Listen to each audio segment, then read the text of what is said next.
ঠাকুমা তুমি কোথা থেকে এসেছো? বলি না আমার কপাল, তাই যেদিকে দু চোখ গেছে সেদিকে আমি চলে আসি। তোমার কি খুব কাশি হয়েছে ঠাকুমা? গাড় গাড়বে। তুমি কি কিছু খাবে ঠাকুমা? কিছু খাবে? মুড়ি দিবি? ঠিক আছে, মুড়ি খেয়ে নাও। চলো তুমি আমার সাথে ভেতরে চলো ঠাকুমা। না রে না, আমি বাড়িতে যাব না, গেলেই পড়াশোনা। তোমাকেও পড়াশোনা করতে হয় ঠাকুমা? হ্যাঁ। তুমি ওই জন্য বাড়ি থেকে পালিয়ে এসেছো? এইগুলো করলে হবে?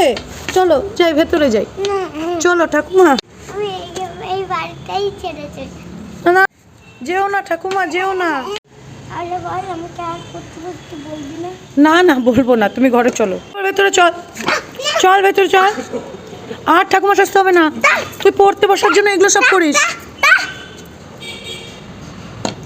পড়তে বসার জন্য তুই ঠাকুমা সেজে আছিস? চল, যাতে পড়তে না হয়। না না না না না না না না না বাবা, পড়তে হবে না, তুই ছেড়ে দে, পড়াশোনা ছেড়ে দে তো। চল।